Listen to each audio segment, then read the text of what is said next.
another sign that your pineal gland is active, when you can surrender, when you understand that this is leading me to something else and you're not fighting for it. Yeah? But when our mind is active, all our programs are active, we are doing all the things that we are programmed to do.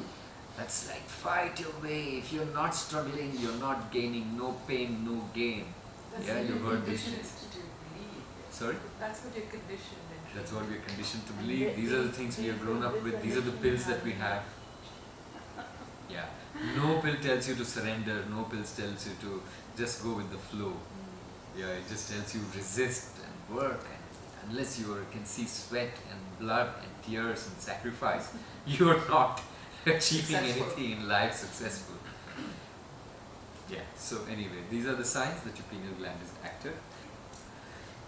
So now, there is, if we have learned to distinguish between what our ego is demanding of us, the ego, because of peer pressure, because of media telling you, because of neighbor having it, and I don't have this car and this person has this, you know, all of these are things we are programmed with in our ego, coming from this space, a need to prove to ourselves, to others, that we are bigger than them. Now, if we are in that chakra, lower chakra, and not here, then obviously we will do those things. We will try to feed our ego, and we will be insistent that I need this, if not, I cannot prove to others that I am, you know, a man, I am a woman, I am this, I am an achiever. But that all comes from a lower vibration, you know, that all comes from a lower part of your being. When you start to rise up, when you start to rise up to your heart, you won't think about these things, you will think about things of how can I do good for them, and I'm happy for you. This is not what I see in big cities like Delhi, in societies. No, this is not what I see. This is not coming from the heart. It's coming from a very lower point of vibration. And for your kids, if you're thinking something more for your kids, for your children, right? Well, I feel that everything is taken care of by the divine. When you're born, you are there. Everything is there. Nobody has any problem. We create these problems, I think. They have their own destinies, they have their own things, let them flow as you are flowing. What if they're doing something wrong? They're drinking too much, partying too much. What do you do as a parent? Taking care of If and they hang out with the wrong there are company. times when people who have done all of these things have passed through, like Osho says, you know, you have to indulge, and your lower chakras, you have to indulge and overindulge to a point that you cross that. But we don't know these things. As a parent, we become too caught up because we think a child is an inheritance, is as our possession, it's our responsibility, I understand. But on the other hand, we also think of it as many other things. We don't know where we are seeing this from. I don't know where you're seeing it from. But I genuinely think if I can see beyond something, maybe I won't resist that. I will just be more smiling. Okay, I see where you're going with this. Okay, go for it. Go for it. And then you will suddenly find when you do that, that suddenly the child's response will completely twist around. And this becomes, they'll go into some other space in your life. The more you're resisting it, the more that resistance is causing problems. The more you are focusing on the negative part, you will activate it more. And then more you just like understand and surrender, and then suddenly the child's like, what? There is no resistance now. Like, what am I doing this for? I don't know. I'm just giving you an example.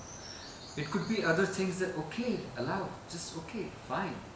And instead of blaming their parents, what happened with them like 2 years back, like your son is blaming you, okay, I was a kid at that time. Well, I think these are, counselor issues. I don't want to go deeper into your personal, issues with children and things, but I'm giving you an idea that when we are in awareness, when we are able to see beyond that incident, and we are able to see beyond that habit or that pattern or something that is happening right then and there, when we are seeing from a very different point of view, then maybe our responses are totally different. It's like this, I'll give you an example. You are at the base of a hill, your mountain you're trying to climb, and your objective is from point A to go to the top of the mountain. Okay? Logic will tell you, your mind will tell you, and your vision will tell you, your 5 senses will tell you that the quickest point between 2 points, the quickest route between 2 points is a straight line, right? So you will look up and say, okay, I'm climbing as straight as I can. and cross boulders, barriers, and make my way. But if we were to have a vision that's expanded, an eye that is beyond us, and sitting on the apex already when you are here, and that tells you, the voice tells you as an instinct, hey, don't take this path, go to the left, and then you do something, right? But unless we don't have that vision, we will still try and go this path. Yeah? We will still try and say, this is my logic, this is what it's telling me. times we slip back Our instinct will keep telling us some yes, things, but but we will are not not listen listening to to it. So if our instinct is developed and our vision is expanded, then from there we get a message right then and there saying, no, go to the left, or no, don't climb it today. Right? So whatever it is, we have to learn. When we learn how to distinguish between the voices coming from our head, from our ego, and voices or messages coming from our deeper sense, then we start to trust that, then we begin to surrender to the flow, we begin to be more peaceful and calm, we begin to respond differently to situations, our frustration drops away, and we are in a very different space.